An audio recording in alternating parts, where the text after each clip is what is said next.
আসসালামু আলাইকুম রহমতুল্লাহ বারাকাত। আমাদের সামনে রয়েছে 10টি প্রশ্ন, বিভিন্ন দেশ থেকে আসা। এগুলি সংক্ষেপে উত্তর দেব। আল্লাহ রাব্বুল আলামিন যেন সঠিক কথা বলার এবং সে অনুযায়ী চলার সকলকে তৌফিক দান করেন। প্রথম প্রশ্ন করেছেন, বেশ লম্বা প্রশ্ন। এক ভাই এখানে থাকেন, কিন্তু তার দেশের অবস্থা বা এলাকার অবস্থা, যেসব বেদাতগুলি চলছে তার মধ্যে একটি জঘন্য বেদাত সম্পর্কে জিজ্ঞেস করেছেন। বলছেন, আসসালামু আলাইকুম ওরহমতুল্লাহ বারকাতুহু। সম্মানিত শেখ, ওয়ালাইকুম আসসালাম রহমতুল্লাহ বারকাত। আমাদের গ্রামের কেন্দ্রীয় ঈদগাহে বার্ষিক বড় খতম হয়। আজ প্রায় 5 বছর যাবৎ মৃত এবং জীবিতদের দোয়া মাগফেরাতের উদ্দেশ্যে, দোয়া মাগফেরাতের জন্য বড় খতম করতে হবে এমন বিধান শরীয়তে নেই। এটি প্রাথমিক সংক্ষেপে উত্তর দিলাম। তারপরে ভাই বলছেন, আর এই বড় খতমের আয়োজক হলো কিছু বেদাতি আর পীরের অনুসারী হুজুর এবং গ্রামের কিছু লোক। আল্লাহ তাদের সকলকে হেদায়েত দান করেন, সঠিক বুঝ দান করেন, ওহির বিধান কোরআন সুন্নাহর দিকে ফিরে আসার তৌফিক দান করেন। বড় খতম পরিচালনার জন্য একজন পীরে কামেলকে 2-3 মাস আগ থেকে দাওয়াত করে রাখতে হয় এবং তাকে মোটা অঙ্কের হাদিয়াও উপঢৌকন দিতে হয়। উনি শুধু খতমের শেষ ভাগে এসে মোনাজাত করেন। এটাই হচ্ছে ধর্ম ব্যবসা। আল্লাহ রাব্বুল আলামিন সূরা তওবাতে একটি আয়াতে এই ধর্ম ব্যবসায়ীদের থেকে কঠোরভাবে সতর্ক করেছেন এবং তাদের সম্পর্কে কঠিন শাস্তির কথা বলেছেন। ইন্না কাসীরাম মিনাল আহবার ওয়ার রুহবানি লা ইয়াকুলুন আমওয়ালান নাস বিল বাতিল ওয়া ইয়াসুদ্দুন আন সাবিলিল্লাহ। অনেক ধর্মগুরু এবং এই পীর পুরোহিত আছে, ধর্ম ব্যবসায়ী, মিনাল আহবার ও রহবান। বিগত জাতির মধ্যে আহবার ইহুদিদের ধর্ম গুরু যারা ছিল, পুরোহিত, আর রহবান যারা খ্রিস্টানদের ধর্মযাজক বা পুরোহিত, তাদের সম্পর্কে বলছেন কাসীরা মিনাল আহবার ও রহবান, অধিকাংশ বা অনেক, অসংখ্য ধর্মগুরু আর ধর্মযাজক পুরোহিত রয়েছে, লা ইয়াকুলুন আমওয়ালান নাস বিল বাতিল, তারা জনগণের ধন সম্পদ ভক্ষণ করে হারাম পন্থায়, অবৈধ পন্থায়, বাতিল পন্থায়। জি, ধর্ম ব্যবসা করে, ধর্মকে পুঁজি করে। ওয়াসুদ্দুন আন সাবিলিল্লাহ, আরে কিছু খেয়ে দিয়ে যদি জান্নাতের রাস্তাও দেখাইতো, আল্লাহর রাস্তা দেখাইতো, তাও তো কিছু হইতো। তাও না, ওয়াসুদ্দুন আন সাবিল, আল্লাহর রাস্তায় চলতে তারা বাধাগ্রস্ত করে, বাধা সৃষ্টি করে, জাহান্নামের রাস্তা নিয়ে যায়, শয়তানের রাস্তা নিয়ে যায়। এক তো শয়তানের রাস্তায় নিয়ে গিয়ে জাহান্নামে ঢুকিয়ে দিল, শেষ পরিণাম, আর ধন সম্পদ লুটে খেল। এই আয়াত পুরোপুরি ফিট হচ্ছে এই মুসলিম সমাজের বেদাতি পীর পুরোহিত ধর্ম ব্যবসায়ীদের উপর। আল্লাহ তাদের অনিষ্ট থেকে রক্ষা করুন, জাতিকে চোখ খুলে দিন পালন, ইসলাম পালনের তৌফিক দান করুন, বুঝার তৌফিক দান করুন। খতমের দিন সকাল ভোরে ফজরের নামাজের পরই নিজ গ্রাম এবং পার্শ্ববর্তী কয়েক গ্রামের মসজিদের ইমাম, মুয়াজ্জিন, মাদ্রাসার শিক্ষক, ছাত্র, ছোট বড় সবাই অংশ নেয়। তারপর সিমের বিচি বা অন্যান্য দানার মাধ্যমে 1.25 লাখ বার দোয়া ইউনুস পাঠ করা হয়। দোয়া ইউনুস কোরআনে কারীমে রয়েছে। জি, যে ইউনুস আলাইহিস সালাম দোয়া করেছিলেন, লা ইলাহা ইল্লা আনতা সুবহানাকা ইন্নী কুনতু মিনাজ জালিমিন। লা ইলাহা ইল্লা আনতা সবচেয়ে শ্রেষ্ঠ বাক্য, কালেমা তাওহীদ, লা ইলাহা ইল্লা আনতা, লা ইলাহা ইল্লাল্লাহ, আল্লাহ তোমার ছাড়া কোনো সত্য মাবুদ নেই। সুবহানাকা, আল্লাহর তসবিহ, আল্লাহকে সমস্ত দোষ ত্রুটি ঘাটতি থেকে মুক্ত ঘোষণা করা, তাসবিহ করা, মহিমা পেশ করা, তসবিহ হয়ে গেল, তাওহীদ হয়ে গেল, সবচাইতে উত্তম কালেমা এবং উত্তম জিকির হয়ে গেল। তারপরে নিজের ভুল ভ্রান্তির স্বীকারোক্তি, ইন্নী কুনতু মিনাজ জালিমিন, আল্লাহ আমি অন্যায় করেছি, আমি জালেম অন্যায়কারীদের গুনাহগারদের অন্তর্ভুক্ত, ভুল করেছি, যে তোমার নির্দেশের অপেক্ষা না করে আমি রাগ করে নিজ জাতিকে পরিত্যাগ করে চলে গেছি, যেটা রসুল নবীর জন্য সমীচীন ছিল না বা উচিত ছিল না। এই জন্য আল্লাহ ধরে ফের মাছের পেটে আল্লাহ রাব্বুল পৌঁছে দিয়েছিলেন, মাছের পেট থেকে দোয়া করেছিলেন। জি, ওয়াজান্নুন ইয যাহাবা মুগাযিবান, আল্লাহ রাসূল কোরআনিকে বলছেন, স্মরণ করো মা চলাম নবীকে, ইয যাহাবা মুগাযিবান, যখন রাগ করে জাতির ওপর অসন্তুষ্ট হয়ে যখন তারা ঈমান নিয়ে আসে না, অবাধ্য নাফরমান, রাগ করে চলে গেছিলেন। ফাজান্না আল্লাহ নাকদির আলী, আর তিনি ধারণা করেছিলেন যে আল্লাহ রাস্তা সংকুচিত করবেন না, মানে আল্লাহ পকড়া করে খেয়াল করেননি যে এটা আমার এত তাড়াতাড়ি চলে যাওয়াটা আল্লাহর অসন্তুষ্টির কারণ হবে। ফাজান্না আল্লাহ নাকদির আলী মানে নোজাইয়েক আলী, এই নয় যে আকিদার বিষয়ে আল্লাহ আমাকে ধরতে পারবেন না, ক্ষমতাবান হবেন না, কাদার এক ধরনের ক্ষমতা হয়, এইটি অর্থ নয়। নাকদের আলিহ মানে আমি সংকুচিত করব না তার রাস্তাকে, নোদাইয়াক আলিহ তফসির কারা বলছে, এটি সঠিক তফসির। জি, তারপরে তিনি দোয়া করলেন মাছের পেট থেকে, লা ইলাহা ইল্লা আনতা সুবহানাকা ইন্নী কুনতু মিনাজ জালিমিন। আল্লাহ রাব্বুল তার দোয়া শুনেছেন। জি, এইরকম মুমিন মুসলিম যে কোনো ব্যক্তি যদি এইরকম বিপদের সম্মুখীন হয়, বালা মুসিবতে থাকে, দোয়া করে ইউনুস আলাইহিস সালামের দোয়া, তাহলে আল্লাহ রাব্বুল আলামিন তার বালা মুসিবত দূর করবেন, এতে কোনো সন্দেহ নেই। কিন্তু এর পরিমাণ নির্ধারণ করা যে ১৪ লাখ, আর এটার খতমের একটা সিস্টেম তৈরি করা, এ সমস্ত বিদাত। আর কুল্লু বিদাতিন দলাল, প্রত্যেক বিদাত হচ্ছে গুমরাহি, জান্নাতের রাস্তা হারিয়ে ফেলা, শয়তানের রাস্তায় চলে যাও, আল্লাহর রাস্তা থেকে বিচ্যুত হওয়া। আর দল বেঁধে পড়তে হবে ভাগ যোগ করে, এটিও বিদাত। তাহলে এতে কয়েকটি বিদাত রয়েছে। জি, সিমের বিচি দিয়ে, অন্ন দানা দিয়ে ১৪ লাখ নির্ধারণ, আর তারপরে সবাই ভাগ যোগ করে তুমি এত বড়, তুমি এত বড়, যেমন কোরআন খতমের বেদাতি তরিকা, ঠিক ওই রকমই। আর এইভাবে সবাইকে একত্রিত করার কৌশল হচ্ছে গরু জবাই করে বিরিয়ানির আয়োজন। হ্যাঁ, না হলে তো মানুষ আসবে না। সবাইকে জমজমাট করতে হলে কিছু একটা ব্যবস্থা করতে হবে, এরকম আমোদ ফুর্তি করার, খাওয়া দাওয়ার, ভোজের। আর সকল হুজুর মোল্লাদেরকে হাদিয়া হিসাবে টাকা দিতে হয়। এই সকল খরচের ব্যয়ভার জোগাড় এলাকাবাসীর থেকে চাঁদা করে নেওয়া হয়। কারো কারোর কাছ থেকে টাকার পরিমাণ নির্ধারণ করে দেওয়া হয়, যেমন ৫০০, ১০০০, ২০০০ অথবা এরও অধিক। আমার প্রশ্ন, এখন ভাই প্রশ্ন করছেন, ইসলামে কি এইরকম বড় খতম জায়েজ আছে? না, বিদাত। কারণ এবাদতের আসল হচ্ছে তৌকিফ, মানে শরীয়ত যেখানে থেমে গেছে আপনাকে থেমে যেতে হবে। জোহরে ৪ রাকাত ফরজ, ৪ রাকাতই ফরজ, ৬ পড়লে নেকি হবে না, গোনা হবে, বরং কুফরি হয়ে যাবে। আপনি আল্লাহর অবদ্ধ হয়ে গেলেন, আপনি আল্লাহর বিধান মানলেন না। জি, ঠিক ওই রকমই। জি, হজ আপনাকে হজের দিনগুলিতে করতে হবে, আরাফার দিনে আরাফা থাকতে হবে। কেউ যদি একটা দিন সেই দিন আরাফা না থেকে সারা বছর থাকে তবু হবে না। তো এবাদত তৌকিফি, এতে হানাফি, শাফি, মালিক, হাম্বলি সমস্ত ওলামার একমত যে এবাদতে প্রমাণ থাকতে হবে। এবাদতের ক্ষেত্রে আসল হচ্ছে প্রমাণ না থাকলে নিষিদ্ধ, প্রমাণ না থাকলে সেটি বিদাত, নবীর তরিকা নাই সাল্লাল্লাহু আলাইহি ওয়াসাল্লাম। না থাকলে এর দায়ভার কার ওপর বর্তাবে? যারা এতে অংশ নেবে সবাই গুনাহগার, তবে যার যেমন ভূমিকা সে তত বেশি গুনাহগার।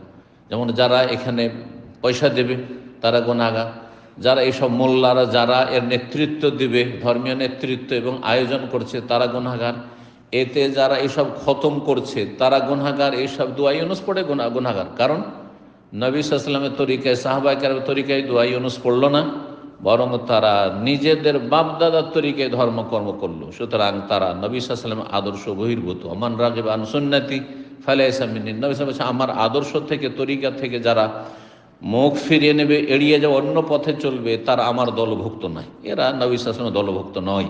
হাউজে কাউসারের পানি থেকে বঞ্চিত থাকবে, যেমন সহিহ হাদিস দ্বারা প্রমাণিত।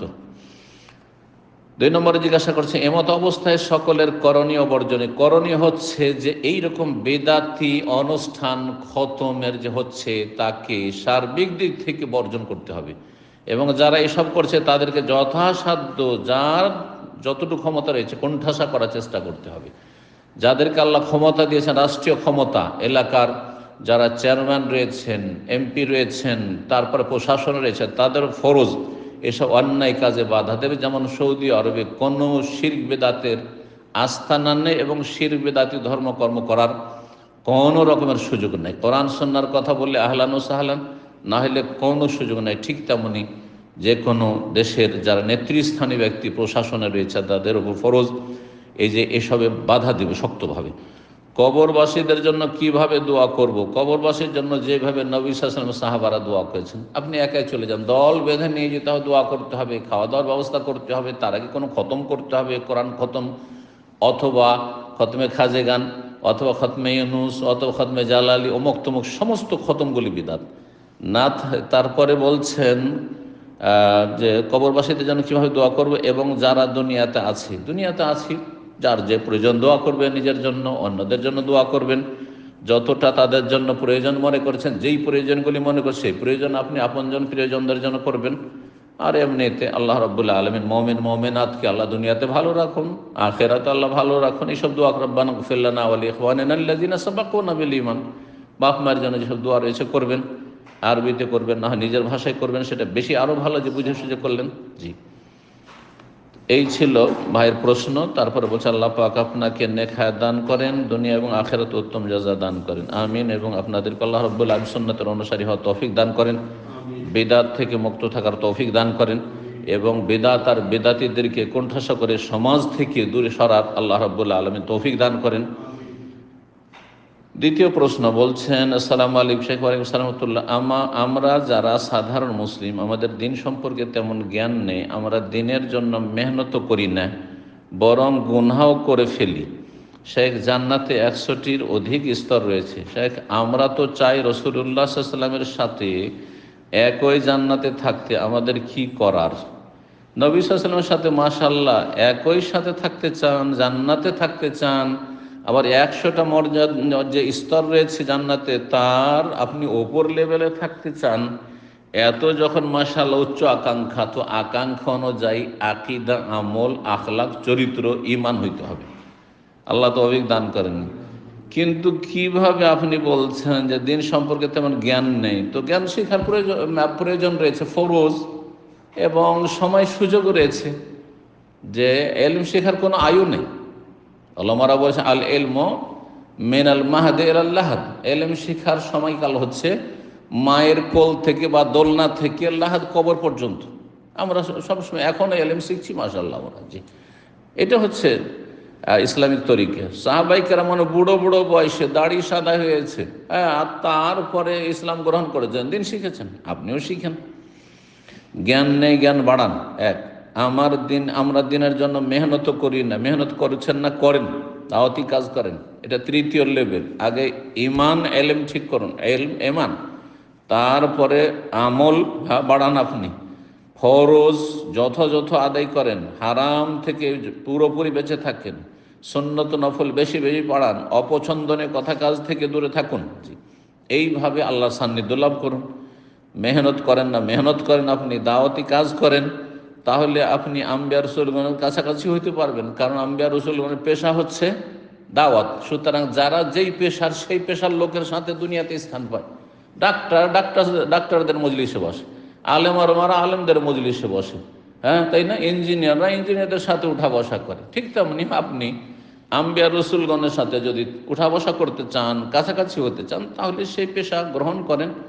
আল্লাহ তৌফিক দান করুন। সূরা আসরের বাস্তবায়ন করুন, আমার তাফসীর রয়েছে, শুনে নেবেন। তারপরে বলছেন যে বরং গুনাহও করে ফেলি, গুনাহ থেকে তওবা করেন, পাক পবিত্র হয়ে যান। গুনাহ হচ্ছে নাপাকি, আর শরীরে পেশাব পায়খানার নাপাকি লেগে গেলে সাথে সাথে মানুষ ধুয়ে গোসল করে পরিষ্কার পরিচ্ছন্ন হয়, আপনিও সেই রকম। আর তওবা হচ্ছে আপনার পরিষ্কার পরিচ্ছন্ন হওয়া। আল্লাহ তৌফিক দান করুন এবং আকাঙ্ক্ষার চাইতে বেশি আমল করার তৌফিক দান করুন। 3 নম্বর প্রশ্ন বলছেন, আসসালামু আলাইকুম শেখ। ওয়ালাইকুম আসসালাম ওয়া রাহমাতুল্লাহ। শেখ, জুমার নামাজের পর মসজিদে 4 রাকাত পড়লে 2 করে 4 রাকাত পড়বো, না একসাথে 4 পড়বো? 2 করে পড়বেন। রাসূলুল্লাহ সাল্লাল্লাহু আলাইহি ওয়াসাল্লামের হাদিস প্রসিদ্ধ হয়, সলাতুল লাইলি ওয়ান নাহারি মাসনা মাসনা, রাত দিনের যেসব সুন্নতুল নফল সালাত রয়েছে সেগুলো মাসনা মাসনা 2 করে পড়বে, এটি হচ্ছে উত্তম। 4 করে পড়লে জোহরের ক্ষেত্রে একটি হাদিস রয়েছে, তাও গবেষক আলমারা জয়ীফ বলেছেন, কিন্তু কেউ যদি পড়ে নেই জোহরে 4 এক সালামে, তো জায়েজ হতে পারে। কিন্তু সুন্নত উত্তম হচ্ছে দুই দুই করে পড়া। যে কোনো সালাত মুখস্থ করে নেই, দুই দুই করে পড়বেন। দেশাচার এক সালামে 4 রাকাত পড়বেন না, জি, সুন্নত নামাজ একমাত্র ফরজ সালাত ছাড়া। 4 নম্বর প্রশ্ন বলছেন, আসসালামু আলাইকুম ওস্তাদ। ওয়ালাইকুম সালামতুল্লাহ।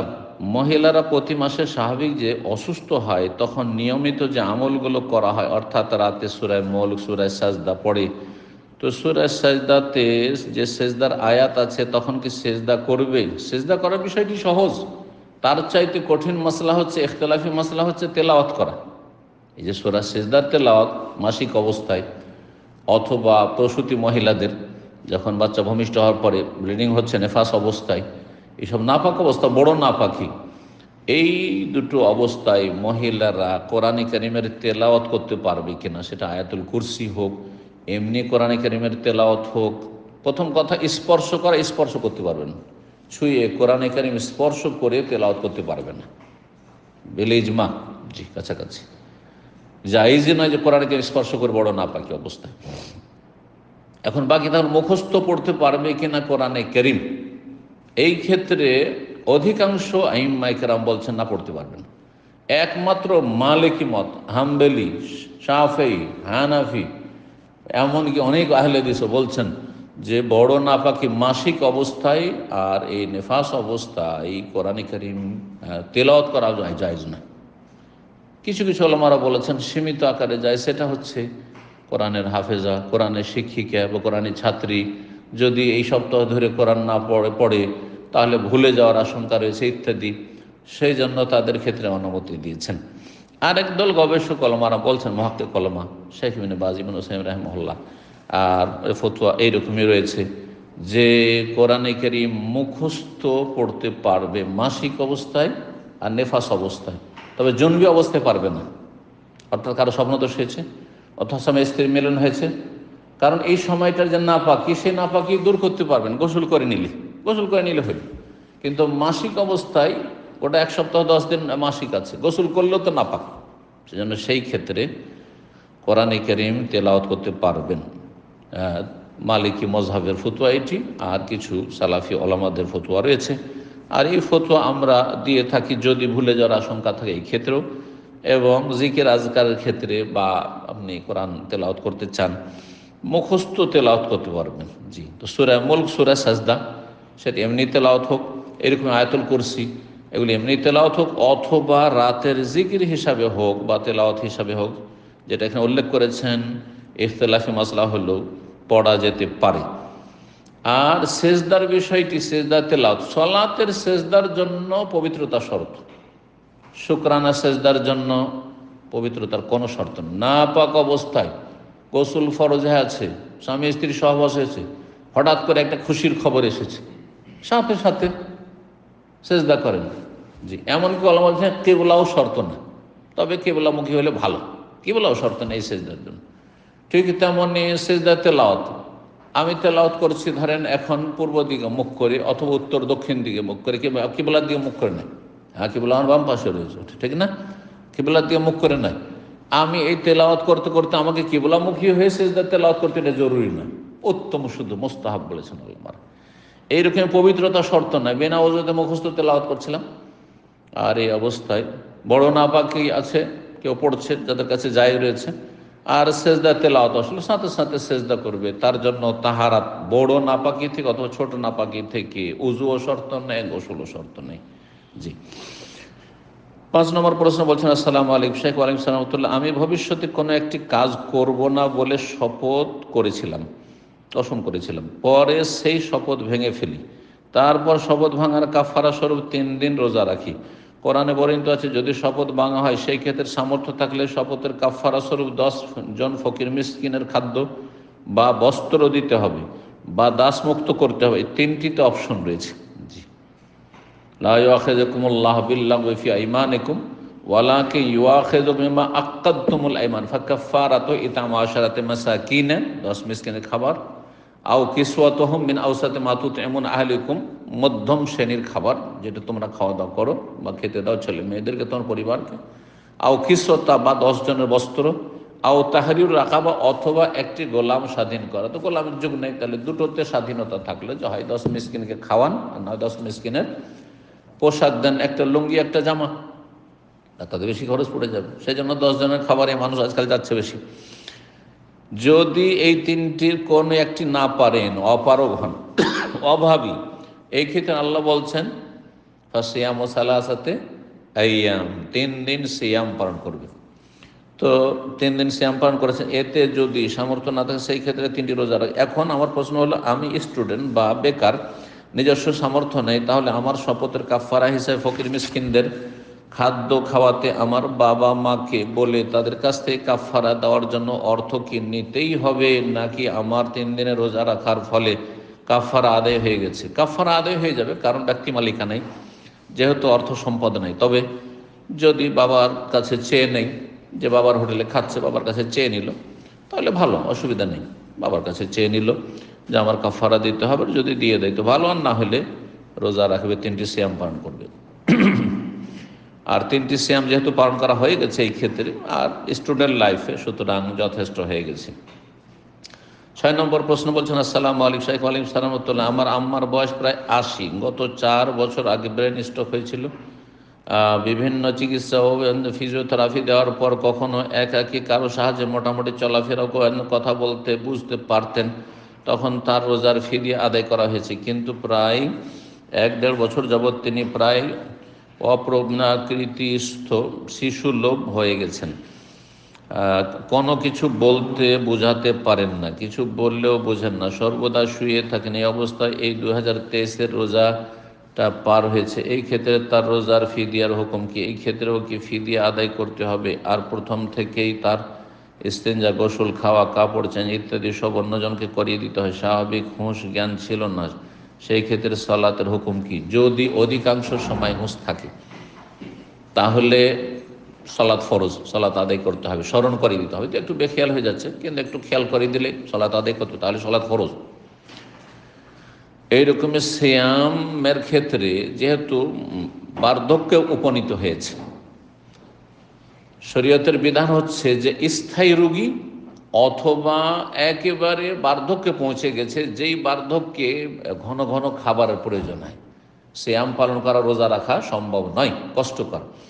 এই ক্ষেত্রে দুটোই স্থায়ী সমস্যা, বার্ধক্যে চলে গেছে আর ফিরে আসবে না সুস্থতা, বা স্থায়ী রোগী হয়ে গেছে, বছরকে বছর রোগী হয়ে থাকছে আর আরোগ্যের সম্ভাবনা নেই, তাহলে এই ক্ষেত্রে কাজা নয়, বরং ফিদিয়া, প্রতি বছর ফিদিয়া দিয়ে দেবে। 30 জন মিসকিনকে খাবার দেবে। কত? 30 জনকে দিলে ভালো, আর না হলে 30 জনের খাবার একজনকে দেওয়া যেতে পারে। এক মিসকিনকে অর্ধেক সা দিতে হবে, অর্ধেক সা দিতে হবে। তাহলে কত দিতে হবে? 30 রোজার 30 রোজার 30 ডেড়ে 3 কিলো করে হলে 45 কেজি, 45 কেজি দিয়ে দেবেন যদি হুঁশ থাকে। আর শিশুলোভ হলেও হুঁশ যেহেতু আছে, সুতরাং ফিদিয়া দিয়ে যাবেন। জি। 7 নম্বর প্রশ্ন, আসসালামু আলাইকুম। ওয়ালাইকুম সালাম। আসরের 4 রাকাত ফরজের আগে ও পরে কত রাকাত সুন্নাত আছে? আমি শুনেছি আসরের 4 রাকাত ফরজের পূর্বে 4 রাকাত সুন্নাত, আর 4 রাকাত ফরজের পরে 2 রাকাত সুন্নাত। এটা কি সঠিক? আগেরটা ঠিক, যে 4 রাকাত আসরের আগে সে সুন্নাত, কিন্তু সুন্নাত মুস্তাহাব্বা ওলামারা বলছেন, সুন্নাতে মুআক্কাদা নয়, বা সুন্নাতে রাতে বানায়। সুন্নাতে রাতে, দিনে রাতে 10 অথবা 12। 10-এর হাদিস আব্দুল্লাহ বিন উমর রাদিয়াল্লাহু তাআলা আনহুমার, সেটাও পড়া যেতে পারে সহিহ বুখারী। আর 12-এর হাদিস সহিহ মুসলিমের উম্মে হাবিবা রাদিয়াল্লাহু তাআলা আনহার। 12 যদি হয় তো জোহরের আগে কত? 4, আর জোহরের পরে হচ্ছে 2। আর যদি 10 হয় তাহলে জোহরের আগে 2 আর জোহরের পরে 2। এটা সুন্নাত রাতেবা। আর একটি হাদিস জোহর সম্পর্কে রয়েছে, জোহরের আগে 4 আর পরে 4, সেটা সুন্নাত মুস্তাহাব্বা, সুন্নাত রাতেবা নয়। আসরের আগে কোনো সুন্নাতে রাতেবা নেই, মানে এই 12-র মধ্যে পড়ে না। তবে সুন্নাতে মুস্তাহাব বা ওলামারা বলেছেন, হাদিস একটি রয়েছে এই মর্মে। হাদিসটি আবু দাউদ এবং তিরমিজির হাদিস, এবং হাদিসটি হাসান। রাহিমাল্লাহ ইমরান সাল্লাহ কাবলাল আসরে আরবান, আল্লাহ ওই মানুষের ওপর রহম করুন, দোয়া দিচ্ছেন নবী সাল্লাল্লাহু আলাইহি ওয়াসাল্লাম, অথবা সংবাদ দিচ্ছেন রহম করবেন অথবা রহম করুন, দুটো অর্থ হইতে পারে। সাল্লাহ কাবলাল আসরে আরবান, আসরের আগে যদি 4 পড়ে, আসরের আগে যেই ব্যক্তি 4 পড়ে তার উপর আল্লাহ কি করুন? রহম করুন। হাদিসটি একদল জয়ীফ বলেছেন, বেশ কিছু সনদ জয়ীফও আছে, কিন্তু সবগুলি মিলে আল্লামা আলবানী হাদিসটিকে হাসান বলেছে। সুতরাং আসরের আগে 4 রাকাত কেউ পড়লে ভালো। আর না হলে তাহিয়াতুল মসজিদ পড়লো, মসজিদে গেলে তাহিয়াতুল মসজিদ পড়লো, অথবা বাসাতে তাহিয়াতুল ওযু পড়লো, তাহলে 2 রাকাত, তাহলে 2 রাকাত। জি, আসরের পরের 2 রাকাত সম্পর্কে জিজ্ঞেস করেছেন, এটার উত্তর দেওয়া খুব জরুরি। বলছেন যে আসরের পরে 2 রাকাত সুন্নাত, এটা ঠিক কিনা? না, এটা ঠিক নয়। নবী সাল্লাল্লাহু আলাইহি ওয়াসাল্লাম আসর পরে 2 রাকাত সারা জীবন পড়েছেন। একদিন যেহেতু একটি প্রতিনিধি দল এসেছিল কথা বলার জন্য, জোহরের সময় চলে আসলো, আর জোহর পরে কথা বলতে বলতে আসর হয়েই গেল, পড়তে পেলেন না জোহর পরে সুন্নাত 2 রাকাত, ওই 2 রাকাত পড়েছিলেন। আর মা আয়েশা রাদিয়াল্লাহু তাআলা বর্ণনা করছেন যে নবী সাল্লাল্লাহু আলাইহি ওয়াসাল্লাম কোনো আমল শুরু করলে কানা ইযা আমালান আসবাতাহু, সেটা স্থায়ী করতেন, নিয়মিত কন্টিনিউ আদায় করতেন। এই জন্য নবী সাল্লাল্লাহু আলাইহি ওয়াসাল্লামের সাথে এই মাসলা খাস, যে আসর পরে 2 রাকাত তিনি আদায় করেন। কিন্তু আমাদের জন্য আসর পরে 2 রাকাত করে সলাত আদায় করা বা 4 রাকাত, এটা জায়েজ না। বিনা কারণে আসর পরে কোনো সলাত পড়া, নফল পড়া জায়েজ নয়। সুতরাং আসর পরে কোনো সুন্নত নেই, একমাত্র যদি কাজা সলাত থাকে, বা কারণগত সলাত হয়, মসজিদে গেছেন, মসজিদে বসবেন আপনি, অথবা ইস্তেখারা, হঠাৎ করে আপনাকে আসর পরে ইস্তেখারা করতে হবে, ইস্তেখারা 2 রাকাত পড়ছেন, কারণগত নামাজ এক কথায়, জি, বিনা কারণে নয়। 8 নম্বর প্রশ্ন বলছেন যে আসসালামু আলাইকুম, 2 সেজদার মাঝে 2 পায়ের গোড়ালির ওপর পাছা রেখে বসা সুন্নাত, আবু দাউদের 885 নম্বর। এছাড়াও এই কথাটি নাসির আলবানী রাহিমাহুল্লাহর বই রাসূলুল্লাহ সাল্লাল্লাহু আলাইহি ওয়াসাল্লামের সালাত 168 পৃষ্ঠায় পেয়েছি। এই হাদিস কি আমলযোগ্য? জি, আমলযোগ্য। আরবরা অনেকে এইভাবে বসে, 2 পাকে খাড়া করে পায়ের ওপর বসে থাকে। 2 পা খাড়া করে কি করে? পায়ের ওপর বসে থাকে, পায়ের গোড়ালির ওপর বলছেন যে পাছা রেখে বসে থাকে। এটাও সুন্নাত, তবে প্রসিদ্ধ সুন্নাত যে ইফতিরাশ করবেন, অর্থাৎ বাম পাটা বিছিয়ে দেবেন, তারপরে বসবেন, আর ডান পাটা খাড়া রাখবেন। এটা প্রথম তাশাহুদে। আর দ্বিতীয় তাশাহুদে আপনার তাওয়াররুক করা, অর্থাৎ নিতম্ব জমিনে রেখে বসা। জি,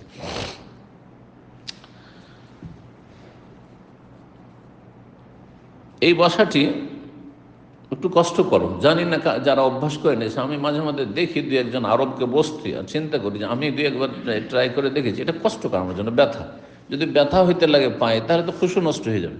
তো যেই বসাতে কষ্ট হয় আর খুশুর ওপর প্রভাব পড়ে, সেই বসা ঠিক নয়। কিন্তু তো আপনাকে দেখতে হবে যে আমার এই বসাতে কষ্ট হচ্ছে কিনা। যদি কষ্ট হয় তো এটা করবেন না আপনি। 9 নম্বর প্রশ্ন বলছেন, আসসালামু আলাইকুম শেখ ওয়ালাইকুম সালামতুল্লাহ, একজন ব্যক্তির 6 ছেলে ও 3 মেয়ে রয়েছে। সে ব্যক্তি জীবিত রয়েছে, কিন্তু তিনি তার জমি জায়গা ছেলেদেরকে ভাগ করে দিয়েছে, কিন্তু মেয়েদেরকে কাউকে দেয়নি। এইরকম ছেলেরাই সাধারণত এইরকম জালেম বাপকে বৃদ্ধাশ্রমে পাঠায়, যে ছেলেদের দরদে মায়াতে তাদেরকে জমি জায়গা, মেয়েদেরকে বঞ্চিত করে, মেয়েদের হক নষ্ট করে দিয়ে দিল হারাম কাজ করে। এরাই বেশি কিন্তু সাজা শাস্তি দুনিয়া তো পায় আর আখেরাতেও পাবে। আল্লাহ এদের হেদায়েত দান করুন, যতক্ষণ বেঁচে আছে সঠিক বুঝ দান করুন। এর আল্লাহর বিধান হস্তক্ষেপকারী জালেম। বলছেন কিন্তু তিনি তার জমি জায়গা ছেলেদের ভাগ করে দিয়েছে, কিন্তু মেয়েদেরকে কাউকে দেয়নি, হাদাহুল্লাহ। আমার প্রশ্ন হলো যে এমন অবস্থায় মেয়েরা বাবার সম্পত্তি ভাগ পাবে কিনা? অবশ্যই পাবে। আর মেয়েরা, আমি পরামর্শ দেবো যে ক্ষমা করবে না এরকম জালেম বাপ। যদি দুনিয়াতে না দেয় তো হাসরের মাঠে নেবে। এই জালেমের শাস্তি হওয়া উচিত। বান্দার হক নষ্ট করেছে, সবচেয়ে কাছের বান্দা ছেলে মেয়েরা, ছেলে আর মেয়ে সমান, ছেলে আর মেয়ে সমান। মেয়েকে আল্লাহ কম দিয়েছেন কি জন্য? ওদের দায়িত্ব কম, সেই জন্য। না হইলে আসল হচ্ছে যে সমান। যদি দায়িত্বর কম বেশি না থাকতো আর আল্লাহ এইভাবে ভাগ করে না দিত, আসলে হচ্ছে ছেলে মেয়ে আমার কাছে সমান। জি, তো এই মেয়েরা ভাগ পাবে, আর এরা আইনের আশ্রয় নিতে পারবে, বাপের বিরুদ্ধে, ভাইদের বিরুদ্ধে আইনের আশ্রয় নিতে পারবে, আদালতে যেতে পারবে। এই মর্মে সূরা নিসার আয়াত নম্বর 11 আল্লাহ বলছেন, ইউসিকুমুল্লাহু ফি আওলাদিকুম লিয-যাকারি মিসলু হাযিল উনসাইন। আল্লাহ তোমাদেরকে ওসিয়ত করেছে, এটি আল্লাহর ওসিয়ত, আল্লাহর নির্দেশ। ফি আওলাদিকুম, তোমাদের সন্তান সন্ততি, আওলাদ মানে ছেলে মেয়ে সবার ক্ষেত্রে, লিয-যাকারি ছেলে সন্তানকে দেবে, মিসলা হাযিল উনসাইন 2 মেয়ের সমান, 2 মেয়ের সমান আল্লাহ স্বয়ং নিজে ভাগ করে দিয়েছেন। চিন্তা করুন, আল্লাহর কথা বাদ দিয়ে দুনিয়ার একটি উদাহরণ। আপনার বাবা মা যদি খাবার দাবার ভাগ করে, ধরেন মাছের পিস আছে বা গোস্ত আছে, ভাগ করে ছেলে মেয়েকে দিয়েছেন, সেই ভাগে যদি না না এটা চলবে না, একে কেন দেওয়া হলো, এটা আমাকে দেওয়া হোক, একে কেন 3 পিস দেওয়া হলো, আমাকে দেওয়া হোক, ওকে 2 পিস 1 পিস দেওয়া হোক, যদি বাবার ভাগে অসন্তুষ্ট হন, মায়ের ভাগ করে দেওয়া খাবার দাবার ভাগ করে দিতে অসন্তুষ্ট হন, তাহলে বাপ মার সাথে আপনি ভালো আচরণ করলেন না আপনি বদ আচরণ করলেন? বদ আচরণ করলেন। হ্যাঁ, আপনি অবাধ্য, বাপ মায়ের অবাধ্য। তাহলে কত বড় অবাধ্য এই ব্যক্তি যে আল্লাহর বিধান মানতে রাজি না। এখানে যদি এই বদ আকিদা, ভ্রান্ত আকিদা, কুফরি আকিদা কাজ করে যে আল্লাহ তুমি যে ভাগটা করেছো এটা আমার কাছে পছন্দ হয়নি, আমি এটাকে ডিসলাইক করি, অপছন্দ করি, যে তুমি আমার মেয়েদেরকে দিয়েছো, কেন মেয়েদেরকে দিয়েছো আল্লাহ, শুধু ছেলেদেরকে দিতে, তাহলে ওই ব্যক্তি কাফের, মুসলিম না ওই ব্যক্তি। ওই ইনশাল্লাহ যত নামাজ রোজা দাড়িওয়ালা হোক আর হুজুর হোক আর যাই হোক না কেন, কাফের হয়ে যাবে। কিন্তু অজ্ঞতার কারণে যদি করে, শরীয়তের মাসলার অত গুরুত্ব ছিল না, গাফিলতি ছিল, কিন্তু এটাতে আল্লাহর ভাগে নারাজ অসন্তুষ্ট নয়, অজ্ঞতার কারণে করেছে, মূর্খতার কারণে করেছে, ইমানের দুর্বলতার করেছে, তাহলে সে কাবিরা গুনাহ করেছে, সে জালেম, বান্দার হক, বান্দিদের হক, মেয়েদের হক নষ্ট করেছে। এ মেয়েরা ক্ষমা না করলে সোজা জাহান্নামে যেতে হবে, এতে কোনো সন্দেহ নেই। আমি অনেকবারই বলেছি, আমাদের দেশের, ভারত বাংলাদেশের বলছি, অধিকাংশ বাপ মা মেয়েদের হক নষ্ট করার কারণে জাহান্নামে যাবে। নামাজি সব, সহিহ আকীদার দাবিদার, আহলে হাদিস দাবিদার, কিন্তু মেয়েদের হক নষ্ট করার কারণে জাহান্নামে যাবে অধিকাংশ। সবগুলিতে যদি পাশ করে, মেয়েদের ক্ষেত্রে গিয়ে পাশ করবে না। দিলে মাঠে ঘাটের জমি দিয়েছে, খুব ভালো মানুষ যদি হয় ওই মাঠে ঘাটের জমিগুলো দিয়েছে, পুকুর দেবেন না, ওই শহরেরগুলো দেবেন না, ভিটে মাটি দেবেন না, দামি দামি জায়গাগুলো দেবেন না, ফ্ল্যাট থাকলে দেবেন না, যে সিটিতে থাকলে ওইটা দেবেন না, ওই সস্তা মস্তাগুলো যেগুলো আছে, বিশাল ধরেন 10 বিঘার প্লট আছে, 10 বিঘার দাগ আছে, সেখান থেকে দেবেন না, ওই ভাঙাচোরা একটু আছে যেগুলো সস্তা মস্তা সেগুলো দেবে। দামি জমিগুলো সব ছেলেদের জন্য। এটা চোখের সামনে এই 60 বছর বয়স হতে যাচ্ছে আমাদের দেখা। সুতরাং এটা আমি আবার অভিজ্ঞতা থেকে বলছি, অধিকাংশ ভারত বাংলাদেশের মুসলিমরা মেয়েদের হক নষ্ট করার কারণে জাহান্নামে যাবে। আল্লাহ হেদায়েত দান করে, যারা বেঁচে আছে আর যারা চলে গেছে, আফজা ইলা মা কাদ্দামা, যা করেছে সাজা শাস্তি পেয়ে গেছে আর পাচ্ছে। 10 নম্বর সর্বশেষ প্রশ্ন, বলছেন কিবলার দিকে পা দিয়ে ঘুমানো কি জায়েজ? জি জায়েজ। এমন কোন হানাফি, শাফি, মালিকি, হাম্বলি, ভালো করে শুনুন, জনগণ এমন একটা ধারণা রাখে মাসলা সম্পর্কে যেটা কোনো মযহাবে নেই, হানাফি হোক, শাফি হোক, মালিক ও হাম্বলি, সমস্ত মযহাব একমত যে এমন কোনো দলিল পাওয়া যায় না যে কিবলার দিকে পা করে ঘুমানো যাবে না। বরং হানাফি মযহাবে অসুস্থ ব্যক্তি শায়িত অবস্থায় সালাত আদায় করলে যে তরিকা বর্ণনা করা হয়েছে, অন্য ফুকাহাও বলেছেন দুটা তরিকা। একটা তরিকা হচ্ছে কি, যে আপনি এমনভাবে শুইবেন যে ডান দিকে কাত হলে কিবলা মুখিয়ে সালাত আদায় করতে পারবেন। তাহলে পূর্ব দিকে যারা আছেন, দামামে আছেন বা ভারত বাংলাদেশে যারা আছেন, তারা উত্তর দিকে মাথা করবেন। আমাদের দেশে মাইয়াতকে দাফন এইভাবে করা হয়, উত্তর দিকে মাথা করে শুবেন, দক্ষিণ দিকে পা করবেন আর ডান দিকে কাত হবেন, তাহলে কিবলামুখী হয়ে গেল। আর কাত হয়ে আপনি কি করবেন, শুয়ে শুয়ে সালাত আদায় করবেন, যেহেতু এমন রোগী যে আপনি বসে সালাত আদায় করতে পারছেন। এটা একটা তরিকা। আর একটা তরিকা হচ্ছে যে কিবলার দিকে পা করে শুবেন চিত হয়ে, কিবলা দিয়ে পা করে চিত হয়ে শুবেন, আর মাথা থাকবে কিবলার উল্টো দিকে, ধর পূর্ব দিকে থাকবে, আর পশ্চিম দিকে আমাদের কিবলা আছে, এদিকে পা কিবলার দিকে আর এইদিকে মাথা, আর মাথার তলায় একটু উঁচা করে নেবেন, বালিশ টালিশ দিয়ে উঁচা করে নেবেন, যাতে করে কিবলামুখী হয়ে কি করা যায়, সালাত আদায় করা যায়। তাহলে কিবলার দিকে পা করা যদি বেয়াদবি হইতো, তো এই তরিকা ফিকের কেতাবে ফুকাহা ওলামারা লিখতেনই না। আশা করি বোঝা গেছে। কিবলার দিকে পা করে ঘুমানো অথবা পা লম্বা করে বসে থাকা কোনো দোষের কথা নেই, কোনো দোষের কথা নেই। বরং সহিহ হাদিস রয়েছে, নবী সাল্লাল্লাহু আলাইহি ওয়াসাল্লাম কাবায় হেলান লাগিয়ে বসে থেকেছেন, মুসনেদুন জাহরাহু ইলাল কাবাত, কাবায় হেলান দিয়ে বসে থেকেছেন। অনেক বলতে কাবায় হেলান দিয়ে পিছন এইভাবে বসে, বেয়াদবি যেন পেছন, তাই না? অথচ রাসূলুল্লাহ করেছেন, তাহলে এটাও বেয়াদবি নাই। ওই রকমই কাবার দিকে পা করে কেউ যদি বসে থাকে তো সেটা কোনো বেয়াদবি নাই, কিন্তু শরীয়তে কোনো বাধা নেই। কিছু ফোকারা বলেছেন একেবারে কাবার সামনে মাতাফে যদি তফের জায়গায় একেবারে কাবার সামনে কাছাকাছি, তাহলে কাবার দিয়ে পা লম্বা করে আপনি বসিয়েন না, এরকম কথা তাদের এটা ইজতিহাদি কথা, কোনো দলিল ভিত্তিক, এটাও কোনো দলিল ভিত্তিক নয়।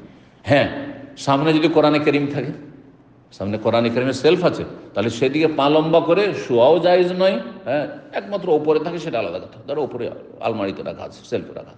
কিন্তু যদি আপনার পায়ের বরাবর খাট বরাবর থাকে, তাহলে সেদিকে পা করে শোয়া অথবা পা লম্বা করে, অনেক বেয়াদবরা সামনে মসজিদে সেলফ আছে আর ওইদিকে পা লম্বা করে আছে কাছে, অথচ কাছে, এইটা জায়েজ না, এটা বড় বেয়াদবি, এটা বেয়াদবি। এইরকমটা না, এইরকম কোনো বড় ব্যক্তি বসে আছেন, ওস্তাদ বসে আছেন, বাপ বসে আছেন, বাপের সামনে পা লম্বা করে বসে আছেন, অনেক বেয়াদব ছেলে মেয়েরা বসে থাকে না, এটাও ঠিক না, এটা বেয়াদব।